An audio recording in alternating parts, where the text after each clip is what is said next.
दिल्ली के मुख्यमंत्री अरविंद केजरीवाल ने बड़ा ऐलान किया इस्तीफे का और कहा है कि 2 दिन बाद वो इस्तीफा देंगे। जब तक चुनाव नहीं तब तक वो सीट पर नहीं बैठेंगे। हालांकि बीजेपी कई सवाल खड़े कर रही है क्योंकि केजरीवाल को जिस तरीके से तिहाड़ जेल से जमानत मिली तो शर्तों के आधार पर मिली है और शायद वो उसको पदों का इस्तेमाल नहीं कर सकते थे, पद के जो अधिकार थे उसका इस्तेमाल नहीं कर सकते थे। बीजेपी ये कह रही है कि ये आधार रहा है जिसके तहत ये इस्तीफा की बात, इस्तीफे की ऐलान अरविंद केजरीवाल के द्वारा किया गया है। अनिल भारद्वाज हमारे साथ हैं, मीडिया प्रभारी दिल्ली प्रदेश कांग्रेस कमेटी के। अनिल जी, बहुत स्वागत है टोटल टीवी पर आपका। दिल्ली के मुख्यमंत्री अरविंद केजरीवाल के ऐलान को किस तरह से देख रहे हैं, कांग्रेस किस तरीके से देख रही है? देखिए सौरभ जी, ये ऐलान कई बार अलग अलग जगहों से अलग अलग ऐलान इस पार्टी के मुखिया और संयोजक श्री अरविंद केजरीवाल ने किए हैं जी। बहुत सारे ऐलान के बाद आज स्थिति ये है कि कोर्ट ने जो कंडीशनल बेल दी है उन्हें, उस बेल में प्रावधान है कि वो अपने ऑफिस नहीं जा सकते, वो अपने फाइल्स को साइन नहीं कर सकते। तो ऐसी परिस्थिति में वो किस तरह के मुख्यमंत्री रह पाएंगे, ये बहुत बड़ा सवाल है।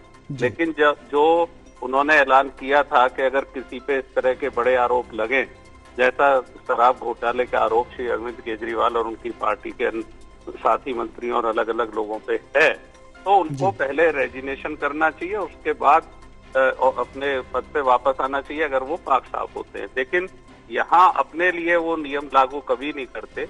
इन्होंने तो ऐलान ये भी किया था, ना गाड़ी चाहिए, ना बंगला चाहिए, ना और सुविधाएं चाहिए, हम तो जी गरीब से उसमें बैठ के लोगों की सेवा करेंगे। क्या दिल्ली की लोगों की सच्ची सेवा ये कर पाए?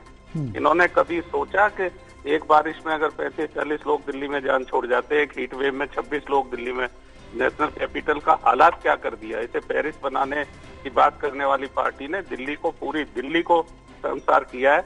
और भ्रष्टाचार के खिलाफ ये चुन के आए थे, उसी भ्रष्टाचार के खिलाफ ऐलान करके आए थे, साहब दिल्ली में बहुत भ्रष्टाचार है, हम आएंगे और दिल्ली से भ्रष्टाचार मुक्त शासन देंगे।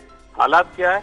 कितने आपके मिनिस्टर और कितने आपके साथी विधायक अब तक इस भ्रष्टाचार के वजह से जेल जा चुके हैं।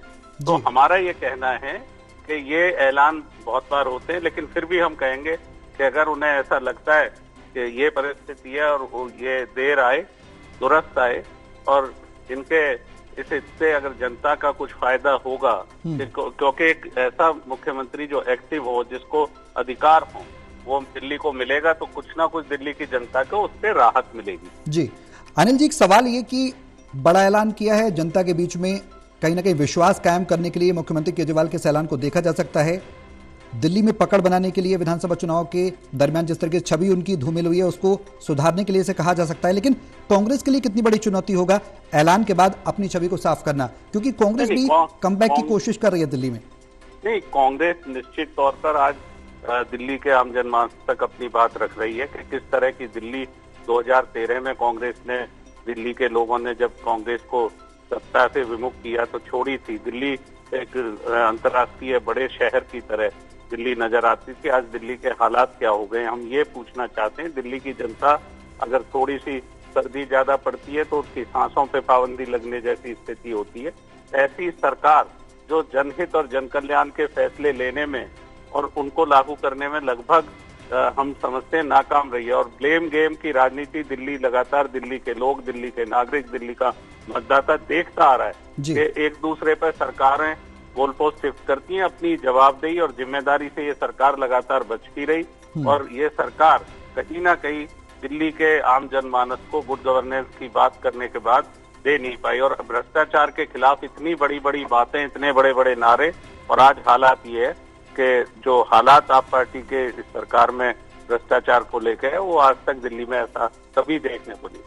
अनिल जी, एक बेहद अहम सवाल वो ये कि कपिल मिश्रा बीजेपी नेता हैं, उन्होंने कहा है कि पहले शीला दीक्षित गई थी जेल में, मतलब इस तरीके से, और उसके बाद अब केजरीवाल, यानी कि अब पहले शीला दीक्षित को सत्ता से बाहर किया गया, अब केजरीवाल बाहर होने आ रहे हैं। ये आरोप कपिल मिश्रा लगा रहे हैं। नहीं, मुझे आरोप ये कपिल मिश्रा जी वहीं थे जब इसी अरविंद केजरीवाल के साथ थे, इन्हीं के साथ इसी पार्टी से वो मिनिस्टर बने, जो कहते थे शीला जी अब भ्रष्टाचार है, 6 महीने का शासन दे दीजिए।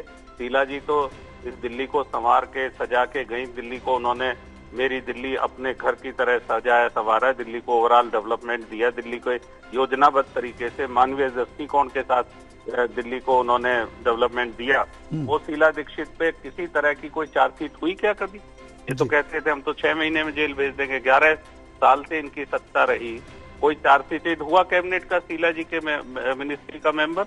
और आप अपने हालात देखिए, जो कपिल मिश्रा जी क्या कह रहे हैं, मुझे नहीं पता किस आधार पे कह रहे हैं। शीला जी तो कभी जेल नहीं गई।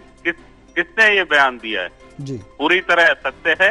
और निश्चित तौर पे हम कह सकते हैं कि दिल्ली में जो कांग्रेस सरकार और शासन था, उसको आज दिल्ली के लोग सराह रहे हैं, महसूस कर रहे हैं, उस कमी को महसूस कर रहे हैं। और हम लगातार उनके बीच रहकर निश्चित तौर पे आने वाले समय में दिल्ली में पुनः कांग्रेस की सरकार स्थापित करेगी। जी अनिल जी, बिल्कुल बीजेपी लगातार जो आरोप लगा रही है कि भ्रष्टाचार है, भ्रष्टाचारी हैं, इसलिए एजेंसी अपना काम कर रही, जांच एजेंसी, उसको कांग्रेस किस तरह से देख रही है? जो आरोप आम आदमी पार्टी लगा रही है कि एजेंसियों का दुरुपयोग किया जा रहा है, कांग्रेस किस तरह से देख रही है? नहीं, हम ये मानते हैं किसी भी एजेंसी का, केंद्रीय एजेंसी हो, कोई भी जांच एजेंसी हो, उसका राजनीतिक तौर पे इस्तेमाल ना किया जाए। उसको किसी तरह के अपने राजनीतिक दबाव में काम करने के लिए ना कहा जाए। वो स्वतंत्र एजेंसी के रूप में उनकी भूमिका है और लोग भरोसा करते हैं, तो उस भरोसे को उन्होंने कायम रखना चाहिए। एजेंसियां अपना काम कर रही है, लोग अपना काम कर रहा है, देश में विधि विधान संविधान स्वरूप शासन चले, ये कांग्रेस समझती है और चाहती है। कांग्रेस हमेशा उसके साथ खड़ी दिखती है। ये जो आज अगर एजेंसियों की बात है, तो इसमें निश्चित तौर पर बहुत ऐसे सवाल उठ रहे हैं, तो उससे बचना चाहिए। ठीक है, बहुत शुक्रिया अनिल जी हमारे साथ जुड़ने के लिए, टोटल टीवी को समय देने के लिए।